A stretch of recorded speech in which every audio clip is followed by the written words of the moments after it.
Hello everyone and welcome to your handover video of the T Roc Sport. Congratulations on your purchase. Let's get into it. First thing that we'll cover everyone is how to unlock and lock the vehicle. The car does actually have keyless access. So if you check on the door handle here, there's a little button. If you push on this button, you'll actually lock the vehicle. If you wish to unlock the car, just reach through with a straight hand. For this to work, the key must be on your person. In regards to filling up the car, everyone, your fuel cap is located on the driver's side of the car. Now, it does work off the central locking, so if, for example, if the car's locked, you can't release it. If the car is unlocked, then you can just push it open. Bear in mind too that on the T Roc, in regards to fuel usage, you can use 95 as a minimum, 98 or E10. To get into the rear of the car, using the badge, if you just push down on the top of it like so, and then bring it upwards, it will release. For those of you that have the luxury package, it is an electric tailgate. Now, inside the boot here, just a few things to mention.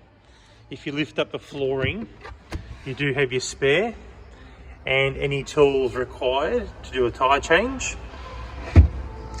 You'll also notice in the boot too that you do get tyre down points. There's actually two on either side, and they also give you shopping bag hooks too. In the rear of the vehicle, you do get child locks on the car. You'll notice that there's a little key barrel that you can put your key into to turn the child locks on. If you need to drop the seats down, there's also a button just here on either side that, once pushed, will allow you to drop the seats. For connectivity and for charging phones, you do also get rear USB-C ports too. To pop the bonnet, if you come inside the driver's door, the lever's just here, and just pull it backwards towards you. On the door trim, we do have a few buttons. First one being your central locking. Secondly, you've got your window buttons and also a window lockout button. So if you want to stop people from winding down windows, you can apply that. And then you've also got your buttons for your side mirrors. L and R for left and right, O for off. There's also a symbol here that will manually fold in your mirrors. And then this other one is for your demisters as well. So there's heaters that will actually turn on in your side mirrors when this is activated, and they can demist your mirrors in winter time. If you wish to adjust your seat, so we've got a few different items here. The first one, this one will pump up or pump down the lower portion of the seat. If you need to slide the seat forward, there is a bar located down here. If you need to move or adjust your back support, you can use this dial here. If you want to change your lumbar support, you've got this lever here too. Now, next to the door trim, you do have this little dial here for your headlights. You'll notice that I've got it set to auto at the moment. You can also turn off the headlights, and you can also turn on the parkers just by turning the dial.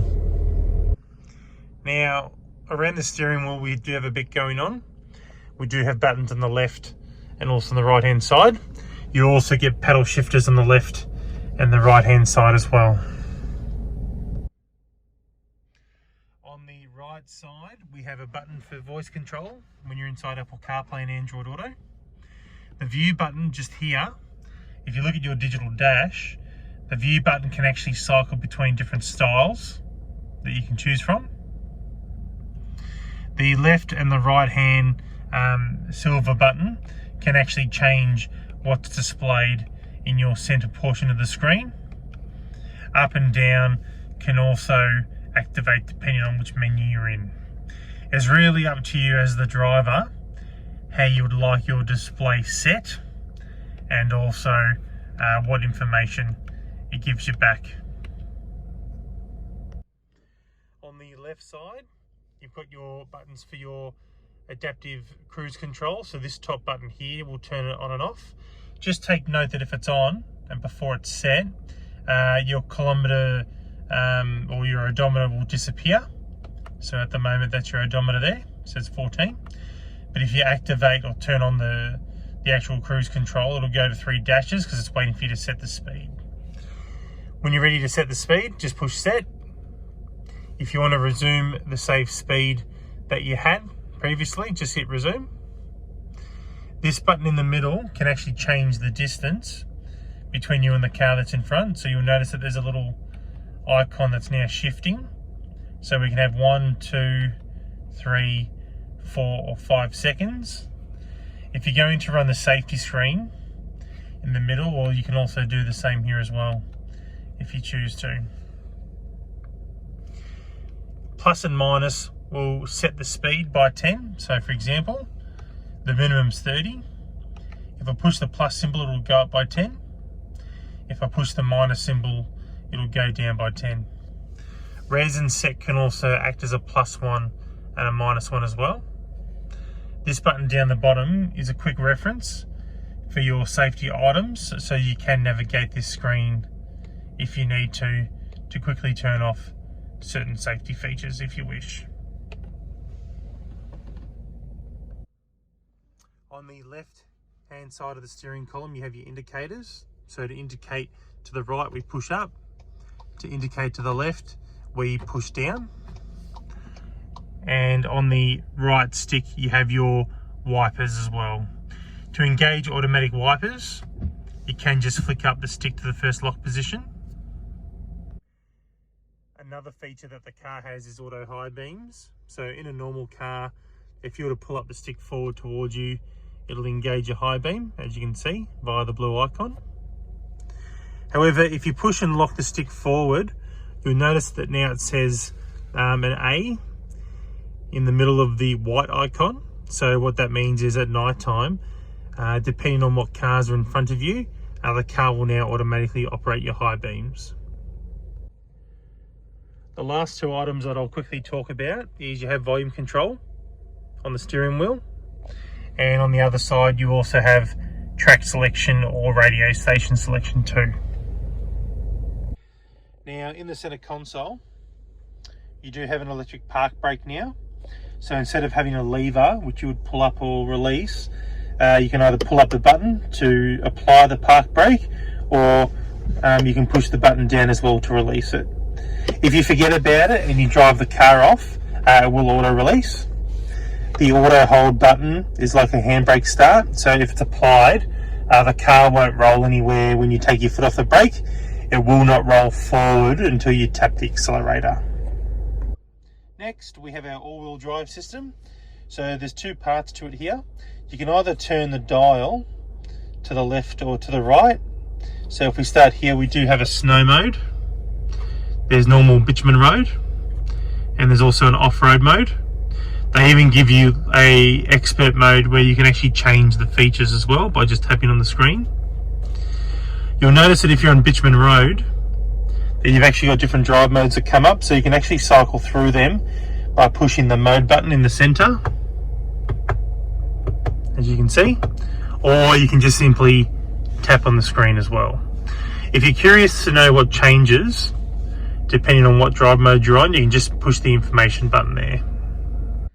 Next, with the gear stick, so there is a trigger at the front, as you can probably see me touching now. So just make sure that when you do change gears that your foot's on the brake, and then just put the car into the appropriate gear. R is for reverse. The rear camera will display on your center screen when it's in there. You've also got neutral, and then you've also got drive and or sports mode. Now the difference here, because it says D and S, if you have a look in your digital dash, at the moment it says D1. If you just tap back the stick lightly, like so, that's how you can actually change it to sports mode.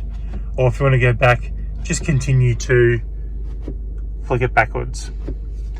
On top of that, if you push it to the left, you can engage manual mode where you can upshift by pushing it forward, or you can downshift by pushing it backwards too.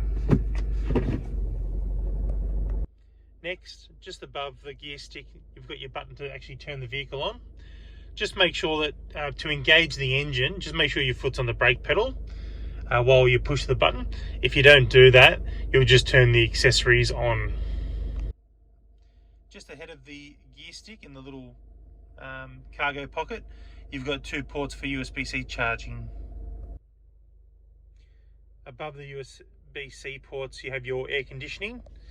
For those of you that have the luxury package, you've also got additional buttons here for the heated seats.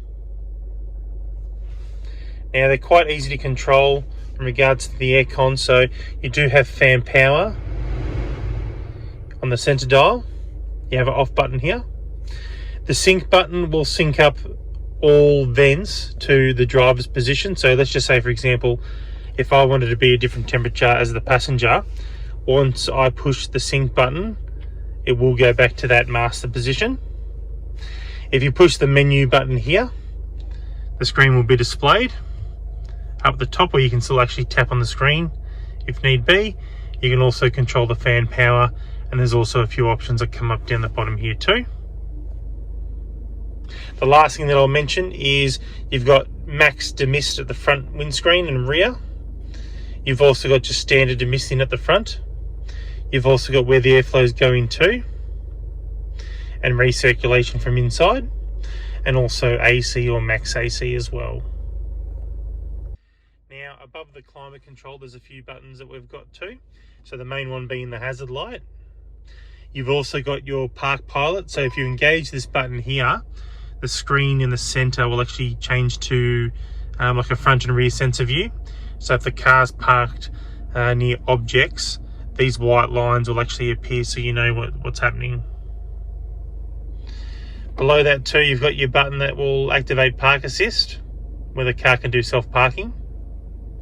And then to the left here, you've got your button that can disable the stop start functionality to the engine when you pull up to like a set of lights. Now, for those of you that purchased the luxury package that has the sunroof, to operate the sunroof, we've got 2 sets of buttons. These first ones here will actually control the visor. So you'll notice that the visor is actually closing. Okay. If you wish to activate or vent the sunroof, we've got the secondary button here. So you can just tilt it upwards to either just tilt the sunroof, as you can see, or if you were to slide the button, that'll open up the sunroof at the front. For everyone, you do have interior lighting. Buttons are on the left and the right hand side up in the roof here. Now, one of the more complicated parts to the car is our center screen, or our head unit per se. Now, there are a lot of options that you can have a play around with. Now, I'm not going to cover everything in the video, just because we can be here for sort of hours. But the more that you drive the vehicle, the more you have a bit of a play around with it, the more second nature it'll all become. This screen that we're looking at now is the main menu screen. To get here, I've just pushed this button down the bottom right. You'll also notice that we have buttons located on the left hand side and also on the right hand side as well. So if you need to navigate through different menus, you can use those, or you can use it like a tablet, so you can slide the screen left and right. You can also wave your hand in front of it if you wish to move screens too. Now, in regards to the radio, so at the moment you can see that we've got 1 station tuned in. Now, you'll notice on every menu that we actually run through that there's buttons that come up down the bottom. Okay, so for example, you can change the bandwidth. There's a station list you can have a play with. You've got your preset list, which is here. You can, if you click on this option here, change the details that are coming up as well. Or you can manually tune in to a station as well by using the right dial just here. So for example, if I wanted to tune into, say, Fox FM, just turn the dial appropriately. Okay. If you wish to save a station, once you've tuned in, if you just push and hold the button like so, you hear a little beep, and there you've saved it. Now, in regards to telephone, if you open up your smart device and go into your Bluetooth, or settings I should say, and then Bluetooth, you'll see that this connection will come up. So it'll say VW, and then a set of 4 numbers. The set of 4 numbers are the last 4 numbers that are on your VIN number. So if you find the connection and just follow the prompts, that'll connect your phone. With the navigation system, this screen will normally be the first screen that pops up. So you've actually got an option. If you click down here and then click on this option here, you can actually show the map in either in the center screen or in the digital cockpit that I showed you earlier. But just for the moment, we'll just leave it here. Now you can sort of use it again because it's a touch screen. You can essentially sort of use it like a tablet. So if I wanted to move the map around, I can just use my finger. I can also zoom in or zoom out by pinching on the screen too, which is quite good. This button here will just bring you back to where you were in case you lose your position on the map as well. If we click on here, this will allow us to search for a particular spot. Now you can just start typing away, or what I like to do just to keep it nice and easy is if I push in that job card there, you can actually enter in an address sort of step by step. If you click on here, you've got last destinations. If you click on here, it can give you coordinates as well. And then if you've got like any favorites saved, well, they can actually come up on your map for you too. If you wish to play around with any further settings to the navigation, if you click on here and then click on this cog, that'll actually give you some sort of further options that you can have a play around with.